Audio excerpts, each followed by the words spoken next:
Hi friends, welcome to Jisha's flavours. നമുക്ക് പൂരിയിലേക്കും ചപ്പാത്തിയിലേക്കും ഒക്കെ കഴിക്കാൻ പറ്റിയ ഒരു പൊട്ടറ്റോ ബജിയുടെ റെസിപ്പിയാണ് കാണിക്കുന്നത്. അപ്പം നമുക്കിത് എളുപ്പത്തിൽ എങ്ങനെയാണ് തയ്യാറാക്കുന്നത് നോക്കാം. അപ്പം അതിന് വേണ്ടിയിട്ട് ഞാനിവിടെ 2 പൊട്ടറ്റോ എടുത്തിട്ടുണ്ട്.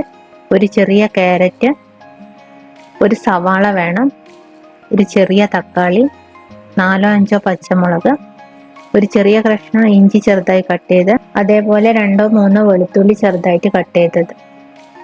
ആദ്യം നമുക്ക് ഇതെല്ലാം ഒന്ന് കുക്കറിലേക്ക് ഇട്ട് കൊടുക്കാം.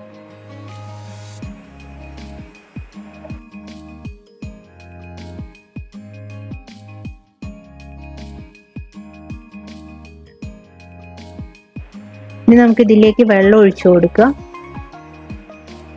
അതിനുശേഷം ആവശ്യത്തിനുള്ള ഉപ്പ് ചേർത്ത് കൊടുക്കണം. ഒരു 1/4 ടീസ്പൂൺ മഞ്ഞൾപ്പൊടിയും കൂടെ ചേർത്ത് കൊടുക്കുന്നുണ്ട്.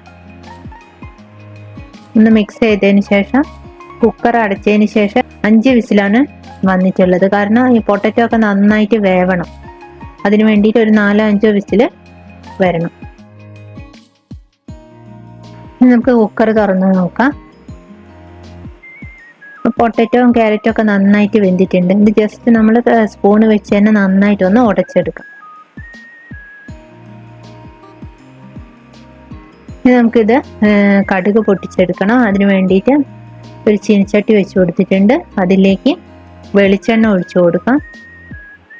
വെളിച്ചെണ്ണയിലേക്ക് 1/2 ടീസ്പൂൺ കടുക് ചേർത്ത് കൊടുത്തിട്ടുണ്ട്. കറിവേപ്പില കൂടെ ചേർത്ത് കൊടുക്കാം. നമ്മൾ തയ്യാറാക്കി വെച്ച പൊട്ടറ്റോ ഇതിലേക്ക് ഒഴിച്ചു കൊടുക്കാം.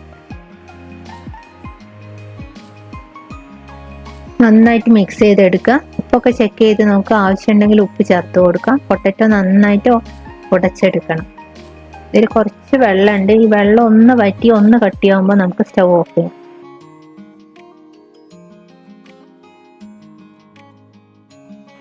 ഈ ഒരു കൺസിസ്റ്റൻസിയാണ് കറിക്ക് വേണ്ട. അധികം ലൂസ് ആവാൻ പാടില്ല. അപ്പോൾ നിങ്ങളുടെ കയ്യിൽ മല്ലിയില ഉണ്ടെങ്കിൽ അവസാനം കുറച്ച് മല്ലിയിലയും കൂടെ ഇതിലേക്ക് ചേർത്ത് കൊടുക്കാം. അപ്പോൾ എളുപ്പത്തിലുള്ള പൊട്ടറ്റോ ബജി ഇവിടെ റെഡി ആയിട്ടുണ്ട്. എല്ലാവരും ഉണ്ടാക്കി നോക്കുക. മറ്റൊരു നല്ല റെസിപ്പിയുമായി അടുത്ത വീഡിയോയിൽ കാണാം. Thank you.